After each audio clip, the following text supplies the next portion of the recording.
ಈ ಆಳವಾದ ವಿಶ್ಲೇಷಣೆಗೆ ಸ್ವಾಗತ. ನಮ್ಮ ದೈನಂದಿನ ಬದುಕಿನಲ್ಲಿ ನಾವೆಲ್ಲರೂ ಎದುರಿಸುಮ, ಆದ್ರೆ ಹೆಚ್ಚಾಗಿ ಅದರ ಬಗ್ಗೆ ಒಪ್ಪುಕೊಳ್ಳೋಕೆ ಹಿಂದೇಟು ಹಾಗುವ 8 ವಿಚಾರಗಳ ಬಗ್ಗೆ ಇವತ್ತು ಮಾತಾಡ್ತಿದ್ದೀವಿ. ಅದೇ ಧೈರ್ಯ ಮತ್ತು ಭಯ. ಹೌದು, ಇದು ಬಹಳ ಕುತೂಹಲಕಾರಿಯಾದ ವಿಷಯ. ಖಂಡಿತ.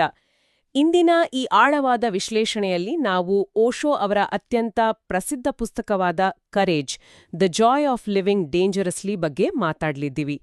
ಇದರ ಜೊತೆಗೆ ಈ ಪುಸ್ತಕದ ಸುತ್ತಮುತ್ತ ಇರುವ ಭಿನ್ನಾಭಿಪ್ರಾಯಗಳನ್ನು ನೋಡ್ತೀವಿ. ಅಂದ್ರೆ ಕೇವಲ ಪುಸ್ತಕದ ವಿಚಾರ ಮಾತ್ರ ಅಲ್ಲ, ನಮ್ಮ ಮುಂದಿರುವ ಮೂಲಗಳಲ್ಲಿ ಓಶೋ ಅವರ ಪ್ರವಚನಗಳ ಆಯ್ದ ಭಾಗಗಳಿವೆ. ಹಾಗೆ ರೀಡ್ ಬೈ ಕ್ರಿಟಿಕ್ಸ್ ಮತ್ತು ಈಗೋಯಿಸ್ಟಿಕ್ ರೀಡರ್ಸ್ ಬ್ಲಾಗ್ಗಳಲ್ಲಿ ಬಂದಿರುವ ವಿಮರ್ಶೆಗಳ ಒಳನೋಟಗಳೂ ಇವೆ. ನಿಜ. ನಮ್ಮ ಇಂದಿನ ಈ ವಿಶ್ಲೇಷಣೆಯ ಪ್ರಮುಖ ಉದ್ದೇಶ ಏನಂದ್ರೆ, ಭಯ ಮತ್ತು ಧೈರ್ಯದ ನಡುವಿನ ನೈಜ ವ್ಯತ್ಯಾಸ ಏನು ಅನ್ನೋದನ್ನ ಕಂಡುಕೊಳ್ಳೋದು. ಹಾಗೆ ಅಭದ್ರತೆ ಅಂದ್ರೆ ಇನ್ಸೆಕ್ಯೂರಿಟಿ ಅನ್ನೋದು ನಿಜಕ್ಕೂ ಕೆಟ್ಟದ್ದೇ ಅಥವಾ ಅದು ಬದುಕಿನ ಸಹಜ ಸ್ಥಿತಿನ ಅಂತ ಅರ್ಥ ಮಾಡ್ಕೊಳ್ಳೋದು. ಸರಿಯಾಗಿ ಹೇಳಿದ್ರಿ. ಆಧ್ಯಾತ್ಮಿಕ ಚಿಂತನೆಗಳು ಮತ್ತು ವಾಸ್ತವಿಕ ಜಗತ್ತಿನ ಕಠಿಣ ಟೀಕೆಗಳನ್ನ ಒಟ್ಟಿಗೆ ಸೇರಿಸಿ ನೋಡಿದಾಗ ಮಾತ್ರ ಇದಕ್ಕೊಂದು ಸಮಗ್ರ ರೂಪ ಸಿಗುತ್ತೆ.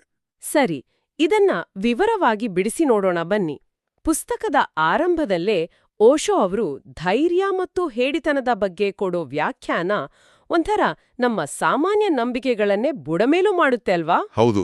ಮನುಷ್ಯನ ಮನಸ್ಸು ತನ್ನನ್ನ ತಾನು ರಕ್ಷಿಸಿಕೊಳ್ಳೋಕೆ ಹೇಗೆ ಸದಾ ಒದ್ದಾಡುತ್ತೆ ಅನ್ನೋದನ್ನ ಓಶೋ ಬಹಳ ಚೆನ್ನಾಗಿ ವಿವರಿಸಿದ್ದಾರೆ. ನಾವು ಸಾಮಾನ್ಯವಾಗಿ ಧೈರ್ಯಶಾಲಿ ಅಂದ್ರೆ ಯಾವ ಭಯನೂ ಇಲ್ಲದ ವ್ಯಕ್ತಿ ಅಂತ ಅಂದ್ಕೊಳ್ತೀವಿ. ಎಕ್ಸಾಕ್ಟ್ಲಿ. ಆದ್ರೆ ಓಶೋ ವಾದ ಮಾಡೋದು ಬೇರೆದೇ ರೀತಿ. ಅವರ ಪ್ರಕಾರ ಒಬ್ಬ ಹೇಡಿ ಮತ್ತು ಒಬ್ಬ ಧೈರ್ಯಶಾಲಿ ಇಬ್ರಲ್ಲೂ ಭಯದ ಪ್ರಮಾಣ ಸಮಾನವಾಗಿಯೇ ಇರುತ್ತೆ. ಇದು ಕೇಳೋಕೆ ಸ್ವಲ್ಪ ಆಶ್ಚರ್ಯ ಅನ್ಸುತ್ತೆ. ಇಬ್ರಲ್ಲೂ ಸಮಾನವಾದ ಭಯ ಇರುತ್ತೆ ಅಂದ್ರೆ ವ್ಯತ್ಯಾಸ ಇರೋದೆಲ್ಲಿ? ವ್ಯತ್ಯಾಸ ಇರೋದು ಆ ಭಯಕ್ಕೆ ಅವರು ಕೊಡೋ ಪ್ರತಿಕ್ರಿಯೆಯಲ್ಲಿ ಮಾತ್ರ. ನೋಡಿ, ಹೇಡಿಯಾದವನು ತನ್ನ ಭಯಕ್ಕೆ ಶರಣಾಗ್ತಾನೆ. ಆ ಭಯ ಹೇಳಿದಂತೆ ಕೇಳ್ತಾನೆ. ತಾನು ಎಲ್ಲಿದ್ದಾನೋ ಅಲ್ಲೇ ನಿಂತುಬಿಡ್ತಾನೆ. ಆದ್ರೆ ಧೈರ್ಯಶಾಲಿಯಾದವನು ತನ್ನೊಳಗೆ ಭಯ ಇದ್ರೂ ಕೂಡ ಆ ಭಯವನ್ನ ಒಪ್ಪುಕೊಂಡು ಅಜ್ಞಾತದ ಕಡೆಗೆ ಹೆಜ್ಜೆ ಹಾಕ್ತಾನೆ. ಅಂದ್ರೆ ಗೊತ್ತಿಲ್ಲದ ಹಾದಿಯ ಕಡೆಗೆ ಹೋಗ್ತಾನೆ. ಹೌದು, ಭಯ ಇಲ್ದೇ ಇರೋದು ಧೈರ್ಯ ಅಲ್ಲ, ಭಯ ಇದ್ರೂ ಮುನ್ನಡೆಯೋದೇ ನೈಜ ಧೈರ್ಯ. ಇದನ್ನ ಅರ್ಥ ಮಾಡ್ಕೊಳ್ಳೋಕ್ಕೆ ನಾವು ಚರಿತ್ರೆಯ ಉದಾಹರಣೆಗಳನ್ನೇ ನೋಡಬಹುದು. ಕೊಲಂಬಸ್ನ ಕಥೆ ಇದಕ್ಕೆ ಅತ್ಯುತ್ತಮ ಉದಾಹರಣೆ ಅಂತ ನನಗನ್ಸುತ್ತೆ. ಕೊಲಂಬಸ್ ಆ ಅಜ್ಞಾತ ಸಮುದ್ರಕ್ಕೆ ಇಳಿದಾಗ ಆತನಿಗೆ ಭಯ ಇರ್ಲಿಲ್ವಾ? ಅಗಾಧವಾದ ಭಯ ಇತ್ತು. ಖಂಡಿತ ಇತ್ತು. ಆ ಕಾಲದಲ್ಲಿ ಸಮುದ್ರದ ಆಚೆ ಏನಿದೆ, ಜಗತ್ತಿನ ಅಂಚಿನಿಂದ ಕೆಳಗೆ ಬಿದ್ಬಿಡ್ತೀವೇನೋ ಅನ್ನೋ ಆತಂಕ ಎಲ್ಲರನ್ನೂ ಕಾಡ್ತಾ ಇತ್ತು. ತನಗೆ ಅತ್ಯಂತ ಪರಿಚಿತವಾದ ಸುರಕ್ಷಿತವಾದ ತೀರವನ್ನ ಬಿಟ್ಟು ಹೊರಟಾಗ ಎದುರಾಗುವ ಭಯ ಒಂದೆಡೆಯಾದ್ರೆ, ಹೊಸದನ್ನ ಅನ್ವೇಷಿಸುವ ರೋಮಾಂಚನ ಇನ್ನೊಂದೆಡೆ ಇರುತ್ತೆ. ನಮ್ಮ ದೈನಂದಿನ ಬದುಕಿನಲ್ಲೂ ಇದೇ ರೀತಿಯಾಗುತ್ತೆ ಅಲ್ವಾ? ನಿಜ. ನಮಗೆ ಪರಿಚಿತವಾಗಿರೋ ಕಂಫರ್ಟ್ ಝೋನ್ ಅಂದ್ರೆ ಆರಾಮದಾಯಕ ವಲಯವನ್ನ ಬಿಟ್ಟು ಹೊರಬಂದಾಗ ಮಾತ್ರ ನಮ್ಮ ನೈಜ ಸಾಮರ್ಥ್ಯ ಹೊರಹೊಮ್ಮಕ್ಕೆ ಸಾಧ್ಯ. ಇಲ್ಲಿರುವ ಸೋಜಿಗದ ಸಂಗತಿಯಂದ್ರೆ ಧೈರ್ಯದಲ್ಲಿ 2 ವಿಧಗಳಿವೆ ಅಂತ ಓಶೋ ವಿಶ್ಲೇಷಿಸ್ತಾರೆ. 2 ವಿಧದ ಧೈರ್ಯನ? ಯಾವ್ಯಾವುದದು? ಮೊದಲನೆಯದು ಬೆಳೆಸಿಕೊಂಡ ಧೈರ್ಯ ಅಥವಾ ಕಲ್ಟಿವೇಟೆಡ್ ಕರೇಜ್. ಅಂದ್ರೆ ಭಯವನ್ನ ಸಂಪೂರ್ಣವಾಗಿ ಅಡಗಿಸಿ ಬಲವಂತವಾಗಿ ಹತ್ತಿಕ್ಕಿ ಪಡೆಯುವ ಧೈರ್ಯ. ಓಹೋ, ಇದನ್ನ ಒಂಥರ ಪ್ರೆಷರ್ ಕುಕ್ಕರ್ಗೆ ಹೋಲಿಸ್ಬೋದು ಅನ್ಸುತ್ತೆ. ಒಳಗಡೆ ಭಯದ ಒತ್ತಡ ಕುದಿಯುತ್ತಲೇ ಇರುತ್ತೆ, ಆದ್ರೆ ಹೊರಗಡೆ ಧೈರ್ಯದ ಮುಚ್ಚಳ ಹಾಕಿರ್ತೀವಿ. ಅಕ್ಷರಶಃ ಅದೇ. ಉದಾಹರಣೆಗೆ, ಸೇನೆಯಲ್ಲಿರುವ ಸೈನಿಕರಿಗೆ ತರಬೇತಿಯ ಮೂಲಕ ಭಯವನ್ನ ಹತ್ತಿಕೊಳ್ಳೋಕೆ ಕಲಿಸ್ತಾರೆ. ಆದ್ರೆ ಇಂತಹ ಧೈರ್ಯ ಕೇವಲ ಮೇಲ್ಮೈಯಲ್ಲಿ ಮಾತ್ರ ಇರುತ್ತೆ. ಅಂದ್ರೆ ಯಾವುದಾದ್ರೂ ಅತ್ಯಂತ ವಿಷಮ ಪರಿಸ್ಥಿತಿ ಎದುರಾದಾಗ ಇದು ಒಡೆದು ಹೋಗುವ ಸಾಧ್ಯತೆ ಇದೆಯಾ? ಹೌದು. ಹತ್ತಿಕ್ಕಿದ ಭಯ ಸ್ಫೋಟಗೊಳ್ಳುತ್ತೆ. ಆ ವ್ಯಕ್ತಿ ಮಾನಸಿಕವಾಗಿ ಒಡೆದು ಹೋಗ್ತಾನೆ. ಆದ್ರೆ ಈ ಬೆಳೆಸಿಕೊಂಡ ಧೈರ್ಯನೇ ನಮ್ಮ ಸಮಾಜ ಸುಗಮವಾಗಿ ನಡೆಯೋಕೆ ಕಾರಣ ಅಲ್ವಾ?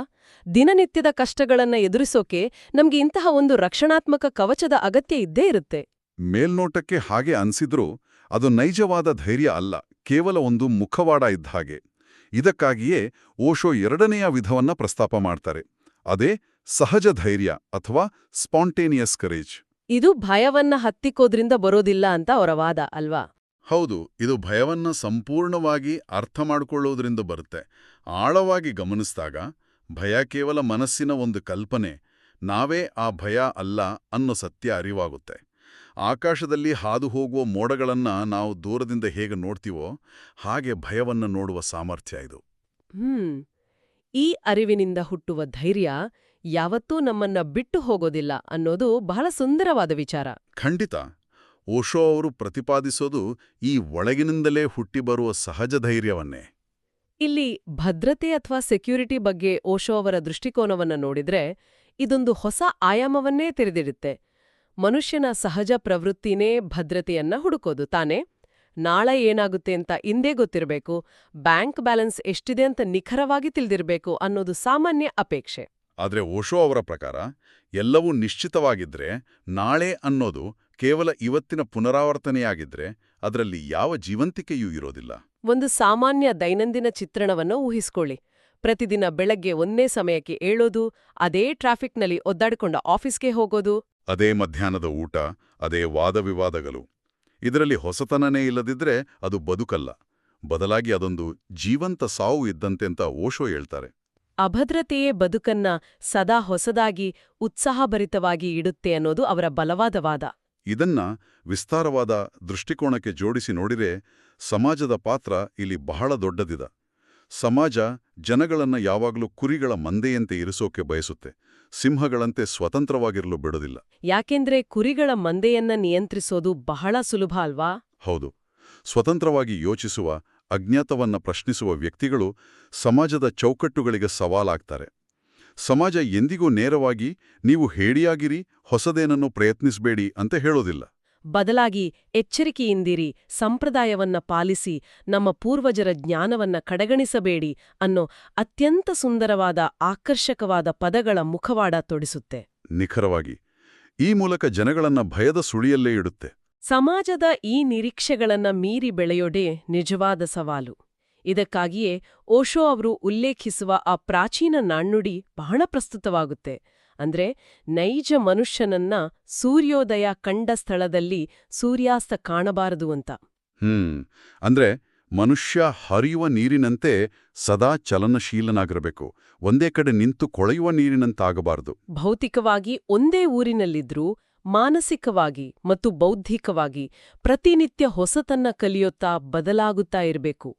ಈ ತಾತ್ವಿಕ ವಿಚಾರಗಳು ಕೇಳೋಕೆ ಅತ್ಯಂತ ಪ್ರೇರಣಾದಾಯಕವಾಗಿವೆ. ಆದರೆ ಕೇವಲ ಸೈದ್ಧಾಂತಿಕವಾಗಿ ಮಾತಾಡೋದಕ್ಕಿಂತ ನಿಜ ಜೀವನದಲ್ಲಿ ಇವು ಹೇಗೆ ಅನ್ವಯವಾಗ್ತವೆ, ವಾಸ್ತವದ ಬಿಕ್ಕಟ್ಟುಗಳಲ್ಲಿ ಈ ತತ್ವಗಳು ಹೇಗೆ ಕೆಲಸ ಮಾಡ್ತವೆ ಅಂತ ವಿಶ್ಲೇಷಿಸೋದು ಬಹಳ ಮುಖ್ಯ ಅಲ್ವಾ? ಖಂಡಿತ ಮುಖ್ಯ. ವಾಸ್ತವಿಕ ಅನ್ವಯದ ಬಗ್ಗೆ ಮಾತಾಡುವಾಗ ಈಗೋಯಿಸ್ಟಿಕ್ ರೀಡರ್ಸ್ ಬ್ಲಾಗ್ನ ವಿಮರ್ಶೆಯಲ್ಲಿ ಉಲ್ಲೇಖಿಸಿರುವ ಒಂದು ಪ್ರಾಯೋಗಿಕ ಉದಾಹರಣೆ ಬಹಳ ಚೆನ್ನಾಗಿದೆ. ಅವರು ಕೋವಿಡ್-19 ಸಾಂಕ್ರಾಮಿಕದ ಉದಾಹರಣೆಯನ್ನ ಕೊಟ್ಟಿದ್ದಾರೆ. ಹೌದು, ಅದು ನಮ್ಮೆಲ್ಲರ ಕಣ್ಣೆದುರೇ ನಡೆದಂತಹ ಘಟನೆ. ಜಾಗತಿಕವಾಗಿ ಸಂಪೂರ್ಣ ಅನಿರೀಕ್ಷಿತವಾಗಿ ಬಂದ ಆ ಆಘಾತವನ್ನ ಒಮ್ಮೆ ನೆನಪಿಸ್ಕೊಳ್ಳಿ. ಇಡೀ ಜಗತ್ತಿನ ಬದುಕು ಇದ್ದಕ್ಕಿದ್ದಂತೆ ಸ್ತಬ್ಧವಾಯಿತು. ಉದ್ಯೋಗ ಕಳೆದುಕೊಳ್ಳುವ ಭಯ, ಆರೋಗ್ಯದ ಬಗ್ಗೆ ತೀವ್ರ ಆತಂಕ, ನಾಳೆ ಏನಾಗತ್ತೆ ಅನ್ನೋ ಸಂಪೂರ್ಣ ಅನಿಶ್ಚಿತತೆ. ಇದು ಮನುಕುಲವನ್ನ ಅಜ್ಞಾತದ ಕಡೆಗೆ ಬಲವಂತವಾಗಿ ನೂಕಿದಂತಹ ಪರಿಸ್ಥಿತಿ ಅಂತಲೇ ಹೇಳ್ಬೋದು. ಆರಂಭದಲ್ಲಿ ಎಲ್ಲೆಡೆ ಗೊಂದಲ, ಭಯ ಆವರಿಸಿತು. ಆದ್ರೆ ಗಮನಿಸಬೇಕಾದ ಅಂಶ ಏನಂದ್ರೆ, ಕೆಲವೇ ತಿಂಗಳುಗಳಲ್ಲಿ ಮಾನವ ಆ ಹೊಸ ಜೀವನ ಶೈಲಿಗೆ ಎಷ್ಟು ವೇಗವಾಗಿ ಒಗ್ಗಿಕೊಂಡ. ಹೌದು, ಮನೆಯಿಂದಲೇ ಕೆಲಸ ಮಾಡೋದು, ಝೂಮ್ ಅಥವಾ ಇತರ ಆನ್ಲೈನ್ ಮಾಧ್ಯಮಗಳಲ್ಲಿ ಹೊಸ ರೀತಿಯ ಸಂವಹನ ನಡೆಸೋದು, ಹೊಸ ಹವ್ಯಾಸಗಳನ್ನು ರೂಢಿಸಿಕೊಳ್ಳೋದು, ಇವೆಲ್ಲವೂ ಅಜ್ಞಾತವನ್ನ, ಹೊಸದನ್ನ ಅಪ್ಪಿಕೊಳ್ಳುವ ಮನುಷ್ಯನ ಅಗಾಧವಾದ ಸಾಮರ್ಥ್ಯಕ್ಕೆ ಸಾಕ್ಷಿಯಾಗಿ ನಿಲ್ತವೆ. ಮಾನವನ ಈ ಹೊಂದಿಕೊಳ್ಳುವ ಗುಣ, ಅನಿಶ್ಚಿತತೆಯಲ್ಲಿಯೂ ದಾರಿ ಹುಡುಕುವ ಈ ಶಕ್ತಿ ನಿಜಕ್ಕೂ ಅದ್ಭುತವಾದದ್ದು. ನಾವು ಈ ವಿಚಾರಗಳನ್ನ ತತ್ವಶಾಸ್ತ್ರದ ಹಿನ್ನೆಲೆಯಲ್ಲಿ ನೋಡಿದಾಗ ಓಶೋ ಅವರ ಈ ಚಿಂತನೆಗಳು ಪ್ರಾಚೀನ ಸ್ಟೋಯಿಕ್ ತತ್ವಶಾಸ್ತ್ರ ಹಾಗೂ ಆಧುನಿಕ ಎಕ್ಸಿಸ್ಟೆನ್ಷಿಯಲಿಸ್ಟ್ ಚಿಂತನೆಗಳಿಗೆ ಬಹಳ ಹತ್ತಿರವಾಗಿದೆ ಅನ್ನೋದು ಗೋಚರಿಸುತ್ತೆ.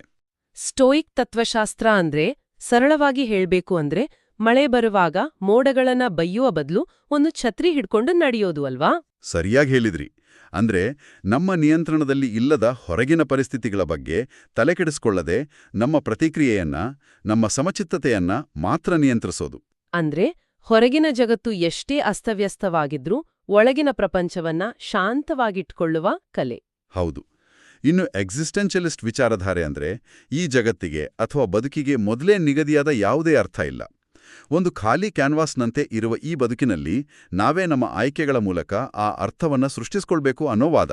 ಓಶೋ ಅವರ ವಿಚಾರಗಳು ಈ ಎರಡೂ ಚಿಂತನೆಗಳ ಒಂದು ಸುಂದರವಾದ ಸಮ್ಮಿಶ್ರಣದಂತೆ ಕಾಣುತ್ತವೆ. ಇದೇ ವಿಷಯದ ಬಗ್ಗೆ ಬರೆದಿರುವ ಇತರ ಆಧುನಿಕ ಲೇಖಕರ ಜೊತೆ ಓಶೋ ಅವರನ್ನ ಹೋಲಿಸಿದ್ರೆ ನಮಗೆ ಇನ್ನಷ್ಟು ಸ್ಪಷ್ಟತೆ ಸಿಗುತ್ತೆ. ಖಂಡಿತ. ಬೇರೆ ಲೇಖಕರ ದೃಷ್ಟಿಕೋನಗಳು ಹೇಗೆ ಭಿನ್ನವಾಗಿವೆ? ಉದಾಹರಣೆಗೆ ಬ್ರೆನೆ ಬ್ರೌನ್ ಅವರ ಡೇರಿಂಗ್ ಗ್ರೇಟ್ಲಿ ಅಥವಾ ಸುಸಾನ್ ಜೆಫರ್ಸ್ ಅವರ feel the fear and do it anyway ಪುಸ್ತಕಗಳನ್ನ ತಗೊಳ್ಳೋಣ. ಬ್ರೆನೆ ಬ್ರೌನ್ ಅವರು ದುರ್ಬಲತೆ ಅಂದ್ರೆ ವಲ್ನರಬಿಲಿಟಿನ ಒಪ್ಪುಕೊಳ್ಳೋದೇ ಅತಿದೊಡ್ಡ ಧೈರ್ಯ ಅಂತಾರೆ. ಸುಸಾನ್ ಜೆಫರ್ಸ್ ಅವರು ಭಯವಿದ್ರೂ ಕಾರ್ಯಪ್ರವೃತ್ತರಾಗಲು ಪ್ರಾಯೋಗಿಕ ತಂತ್ರಗಳನ್ನ, ನಿರ್ದಿಷ್ಟ ಹಂತಗಳನ್ನ ಕೊಡ್ತಾರೆ. ಹೌದು. ಆದ್ರೆ ಇವುಗಳಿಗೂ ಓಶೋ ಅವರ ಪುಸ್ತಕಕ್ಕೂ ಒಂದು ದೊಡ್ಡ ವ್ಯತ್ಯಾಸ ಇದೆ. ಓಶೋ ಕೇವಲ ಪ್ರಾಯೋಗಿಕ ತಂತ್ರಗಳನ್ನ ಅಥವಾ ಒಂದು ಚೆಕ್ಲಿಸ್ಟ್ ಕೊಡೋದಿಲ್ಲ. ಅವರು ಆಧ್ಯಾತ್ಮಿಕ ಮತ್ತು ಅಸ್ತಿತ್ವದ ಆಳವನ್ನ ಶೋಧಿಸ್ತಾರೆ. ಬದುಕಿನ ಮೇಲ್ಮೈಯನ್ನ ಸರಿಪಡಿಸೋ ಬದಲು ಒಳಗಿನ ಅಸ್ತಿತ್ವವನ್ನೇ ಬದಲಾಯಿಸೋ ಬಗ್ಗೆ ಮಾತಾಡ್ತಾರೆ. ಇದು ಓಶೋ ಅವರ ಬರವಣಿಗೆಯ ವಿಶಿಷ್ಟತೆ ಮಾತ್ರ ಅಲ್ಲ, ಅದು ಅದರ ಮಿತಿಯೂ ಹೌದು. ಅವರು ಸಮಸ್ಯೆಯ ಮೂಲಕ್ಕೆ ಹೋಗಿ ಅದನ್ನ ಬೇರು ಸಹಿತ ಅಲುಗಾಡಿಸಲು ನೋಡ್ತಾರೆ. ಆದ್ರೆ ಈ ರೀತಿಯ ತೀವ್ರವಾದ ಚಿಂತನೆಗಳು ಎಲ್ಲರಿಗೂ ಸುಲಭವಾಗಿ ಒಗ್ಗೋದಿಲ್ಲ ಅನ್ನೋ ವಾದ ಕೂಡ ಇದೆ. ಈ ವಿಷಯ ನಿಜಕ್ಕೂ ಅತ್ಯಂತ ಕುತೂಹಲಕಾರಿಯಾಗತ್ತೆ. ಯಾಕೆಂದ್ರೆ ಯಾವುದೇ ಒಂದು ವಿಚಾರವನ್ನ ಸಮಗ್ರವಾಗಿ ಅರ್ಥ ಮಾಡ್ಕೊಳ್ಬೇಕಾದ್ರೆ ಅದರ ಮೇಲಿರುವ ಟೀಕೆಗಳನ್ನ ಕೂಡ ನಾವು ನಿಷ್ಪಕ್ಷಪಾತವಾಗಿ ವಿಶ್ಲೇಷಿಸಬೇಕಾಗತ್ತೆ. ನಮ್ಮ ಮುಂದಿರುವ ವಿಮರ್ಶೆಗಳು ಕೆಲವು ಕಠಿಣವಾದ ಆದ್ರೆ ವಾಸ್ತವಿಕವಾದ ಪ್ರಶ್ನೆಗಳನ್ನ ಎತ್ತಿವೆ. ಹೌದು.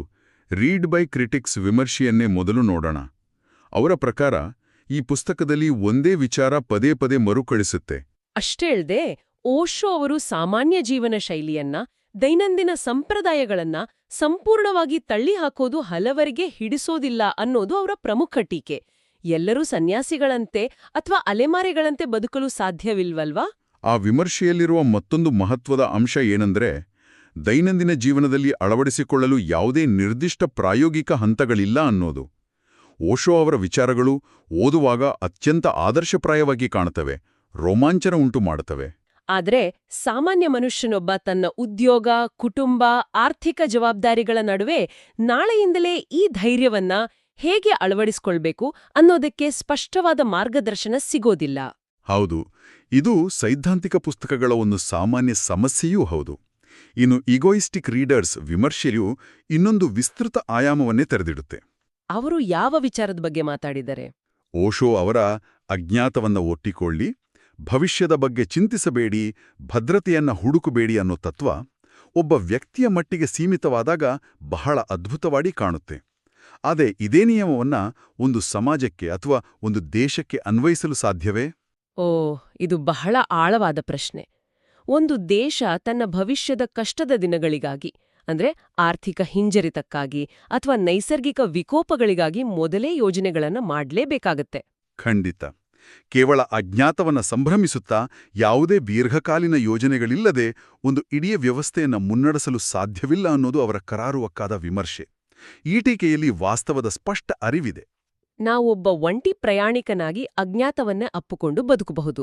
ಆದರೆ ಲಕ್ಷಾಂತರ ಜನರ ಜವಾಬ್ದಾರಿ ಹೊತ್ತ ಸಮಾಜವಾಗಿ ಮುನ್ನಡೆಯುವಾಗ ನಮಗೆ ಒಂದು ಮಟ್ಟದ ಭದ್ರತೆ, ಕಾನೂನು ಸುವ್ಯವಸ್ಥೆ ಮತ್ತು ನಿಖರವಾದ ಯೋಜನೆಗಳ ಅಗತ್ಯ ಇದ್ದೇ ಇರುತ್ತೆ. ಆದರ್ಶ ಮತ್ತು ನಾಸ್ತವದ ನಡುವೆ ಇರುವ ಈ ಅಂತರವನ್ನ ಅರಿಯೋದು ಅತ್ಯಗತ್ಯ. ಸಮಾಜ ಭವಿಷ್ಯದ ಸವಾಲುಗಳನ್ನ ಎದುರಿಸಲು ಸಿದ್ಧತೆ ಮಾಡಿಕೊಳ್ಳೋದು ಹೇಳತನ ಅಲ್ಲ, ಅದು ಒಂದು ಜವಾಬ್ದಾರಿ. ಹಾಗಾಗಿ ಓಶೋ ಅವರ ವಿಚಾರಗಳನ್ನ ನಾವು ಎಲ್ಲಿ ಅಳವಡಿಸ್ಕೊಳ್ತಿದ್ದೀವಿ ಅನ್ನೋ ವಿವೇಚನೆ ಇರಬೇಕು. ವ್ಯಕ್ತಿಗತ ಆಧ್ಯಾತ್ಮಿಕ ಬೆಳವಣಿಗೆಗೆ ಇದು ಪೂರಕವಾಗಬಹುದು, ಆದರೆ ಆಡಳಿತಾತ್ಮಕ ನೀತಿಯಾಗಲು ಸಾಧ್ಯವಿಲ್ಲ. ಆದರ್ಶ ಮತ್ತು ಜವಾಬ್ದಾರಿಯ ನಡುವಿನ ಈ ಸಮತೋಲನ ಕಾಯ್ದುಕೊಳ್ಳೋದು ಬಹಳ ಸೂಕ್ಷ್ಮವಾದ ವಿಚಾರ. ಈ ಎಲ್ಲ ವಾಸ್ತವಿಕ ಟೀಕೆಗಳ ನಡುವೆಯೂ ಓಶೋ ಅವರ ಪುಸ್ತಕದಲ್ಲಿರುವ ದೇವರು ಮತ್ತು ಪ್ರೀತಿಯ ಪರಿಕಲ್ಪನೆಗಳು ಈ ಕೃತಿಯ ತಾತ್ವಿಕ ತೂಕವನ್ನ ಹೆಚ್ಚಿಸ್ತವೆ. ಆ ಪರಿಕಲ್ಪನೆಗಳ ಬಗ್ಗೆ ಪುಸ್ತಕದಲ್ಲಿ ಏನ್ ಹೇಳಿದ್ದಾರೆ? ಅವರ ಪ್ರಕಾರ ದೇವರು ಅನ್ನೋದು ಯಾವಾಗಲೂ ವರ್ತಮಾನ ಕಾಲ. ನಾವು ದೇವರ ಬಗ್ಗೆ ಮಾತಾಡುವಾಗ ದೇವರು ಇದ್ದನು ಅಂತ ಭೂತಕಾಲದಲ್ಲಾಗಲಿ ಅಥವಾ ದೇವರು ಬರುವನು ಅಂತ ಭವಿಷ್ಯತ್ ಕಾಲದಲ್ಲಾಗಲಿ ಹೇಳ್ಬಾರ್ದು. ಅಂದ್ರೆ ದೇವರು ಇದ್ದಾನೆ ಅಥವಾ ಗಾಡ್ ಈಸ್ ಅಂತ ವರ್ತಮಾನ ಕಾಲದಲ್ಲೇ ಹೇಳ್ಬೇಕು ಅಂತಾನ? ಹೌದು. ಯಾಕೆಂದ್ರೆ ಅಸ್ತಿತ್ವ ಚೈತನ್ಯ ಸದಾ ಈ ಕ್ಷಣದಲ್ಲೇ ಇರುತ್ತೆ. ಅದೇ ರೀತಿ ಪ್ರೀತಿಯ ಬಗ್ಗೆ ಹೇಳ್ತಾ ನೈಜ ಪ್ರೀತಿಗೆ ಯಾವುದೇ ಗಡಿಗಳಿಲ್ಲ, ಅದು ಕೊನೆಯಿಲ್ಲದ ಒಂದು ಅನಂತ ಪ್ರಪಂಚ ಅಂತ ಬಣ್ಣಿಸ್ತಾರೆ. ಟೀಕೆಗಳೇನೇ ಇದ್ರೂ ಇಂಥ ಆಳವಾದ ತಾತ್ವಿಕ ವಿಚಾರಗಳು ಖಂಡಿತವಾಗಿಯೂ ಪುಸ್ತಕದ ಮೌಲ್ಯವನ್ನ ಕಾಪಾಡ್ತವೆ. ಇದುವರೆಗಿನ ನಮ್ಮ ಒಟ್ಟು ಚರ್ಚೆಯನ್ನು ಸಂಕ್ಷಿಪ್ತವಾಗಿ ನೋಡೋದಾದ್ರೆ, ಧೈರ್ಯ ಅಂದ್ರೆ ನಮ್ಮೊಳಗಿನ ಭಯವನ್ನ ಇಲ್ಲವಾಗಿಸೋದಲ್ಲ, ಅಥವಾ ಅದನ್ನ ಬಲವಂತವಾಗಿ ಅಳಗಿಸಿಡೋದಲ್ಲ. ಬದಲಾಗಿ ಆ ಭಯದ ಸಂಪೂರ್ಣ ಅರಿವಿನೊಂದಿಗೆ ಸಮಾಜ ಹಾಕಿರುವ ಕೃತಕ ಚೌಕತ್ತುಗಳನ್ನ ಮೀರಿ ನಿಲ್ಲೋದು, ಜೀವನದ ಪ್ರತಿಯೊಂದು ಹೊಸ ತಿರುವನ್ನ ಕೇವಲ ಆತಂಕವಾಗಿ ನೋಡದೆ ಒಂದು ಸವಾಲಾಗಿ, ಹೊಸ ಅವಕಾಶವಾಗಿ ಸ್ವೀಕರಿಸೋದು. ಅದೇ ಸಮಯದಲ್ಲಿ ನಾವು ಬದುಕುತ್ತಿರುವ ನೈಜ ಜಗತ್ತಿನ ಕಟ್ಟುಪಾಡುಗಳು, ಜವಾಬ್ದಾರಿಗಳನ್ನು ಅರಿತು ರೋಮಾಂಚನಕಾರಿ ಆದರ್ಶ ಮತ್ತು ವಾಸ್ತವಿಕ ಅನಿವಾರ್ಯತೆಗಳ ನಡುವಿನ ಸಮತೋಲನವನ್ನ ಕಾಯ್ದುಕೊಳ್ಳೋದು ಅಷ್ಟೇ ಪ್ರಮುಖವಾಗಿದೆ. ಬದುಕು ಕೇವಲ ಭದ್ರತೆಯನ್ನ ಹುಡುಕುವ ದೈನಂದಿನ ಬೇಸರದ ಪುನರಾವರ್ತನೆಯಾಗಬಾರದು, ಬದಲಾಗಿ ಅದು ಹೊಸತನವನ್ನ ಅನ್ವೇಷಿಸುವ ಒಂದು ಸುಂದರ ಸಾಹಸವಾಗಬೇಕು ಅನ್ನೋವೇ ಈ ಇಡೀ ವಿಶ್ಲೇಷಣೆಯ ತಿರುಳು. ಅಜ್ಞಾತದ ಕಡೆಗೆ ಹೆಜ್ಜೆ ಹಾಕುವುದು ಕಷ್ಟವಾಗಬಹುದು, ಆದರೆ ಆಂತರಿಕ ವಿಕಾಸಕ್ಕೆ ಬೇರಾವ ಪರ್ಯಾಯವೂ ಇಲ್ಲ. ಇದು ಒಂದು ಪ್ರಮುಖವಾದ ಪ್ರಶ್ನೆಯನ್ನ ಹುಟ್ಟುಹಾಕುತ್ತೆ. ಓಶೋ ತಮ್ಮ ವಿಚಾರಗಳಲ್ಲಿ ಅತ್ಯಂತ ಆಳವಾದ ಒಂದು ಮಾತು ಹೇಳ್ತಾರೆ: ಪರಿಚಿತವಾಗಿರುವುದು ನಮ್ಮ ಮನಸ್ಸು ಮತ್ತು ಅಜ್ಞಾತವಾಗಿರುವುದು ನಮ್ಮ ಹೃದಯ ಅಂತ. ಅಂದ್ರೆ ನಮಗೆ ಗೊತ್ತಿರುವುದೆಲ್ಲವೂ, ನಮ್ಮ ರಕ್ಷಣಾತ್ಮಕ ಲೆಕ್ಕಾಚಾರಗಳೆಲ್ಲವೂ ಕೇವಲ ನಮ್ಮ ಮಿದುಳಿನ ಮನಸ್ಸಿನ ಆಟಗಳು. ಹೌದು, ಆದರೆ ನಮ್ಮ ಹೃದಯ ಯಾವಾಗಲೂ ಅಜ್ಞಾತವಾದ, ನಿಗೂಢವಾದ, ಭದ್ರತೆ ಇಲ್ಲದ ವಿಷಯಗಳ ಕಡೆಗೆ ತುಡಿಯುತ್ತಿರುತ್ತೆ. ಹಾಗಾದ್ರೆ ನಾಳೆಯಿಂದ ದೈನಂದಿನ ಬದುಕಿನ ಪ್ರತಿಯೊಂದು ಸಣ್ಣಪುಟ್ಟ ನಿರ್ಧಾರಗಳನ್ನು ಕೇವಲ ಲಾಭನಷ್ಟದ ಲೆಕ್ಕಾಚಾರ ಹಾಕುವ ಮನಸ್ಸನ್ನು ಬದಿಗಿಟ್ಟು ಈ ಅಜ್ಞಾತವಾದ ಹೃದಯದ ಮೂಲಕವೇ ತೆಗೆದುಕೊಳ್ಳಲು ಪ್ರಾರಂಭಿಸಿದರೆ ಏನಾಗಬಹುದು? ಅದು ಸಂಪೂರ್ಣ ಸ್ವಾತಂತ್ರ್ಯವನ್ನ, ಅತ್ಯುನ್ನತ ಆನಂದವನ್ನ ನೀಡುತ್ತಾ, ಅಥವಾ ನಮ್ಮ ವಾಸ್ತವಿಕ ಬದುಕಿನಲ್ಲಿ ಸಂಪೂರ್ಣ ಅರಾಜಕತೆಯನ್ನ ಸೃಷ್ಟಿಸುತ್ತಾ? ಮನಸ್ಸು ಮತ್ತು ಹೃದಯದ ನಡುವಿನ ಈ ಸಂಘರ್ಷದಲ್ಲಿ ಸದಾ ಪರಿಚಿತವಾಗಿರುವ ಸುರಕ್ಷಿತ ವಲಯ ಮತ್ತು ಅಜ್ಞಾತವಾದ ಹಾದಿಯ ನಡುವೆ ಒಂದನ್ನ ಆರಿಸಿಕೊಳ್ಳುವುದು ಸುಲಭದ ಮಾತಲ್ಲ. ನಿಜ. ಈ ಆಳವಾದ ಪ್ರಶ್ನೆಗೆ ಉತ್ತರ ಹುಡುಕುವ ಜವಾಬ್ದಾರಿಯನ್ನ ಒಂದು ಮುಕ್ತ ಚಿಂತನೆಯಾಗಿ ಹಾಗೆಯೇ ಉಳಿಸುತ್ತಾ, ಇಂದಿನ ಈ ಆಳವಾದ ವಿಶ್ಲೇಷಣೆಯನ್ನ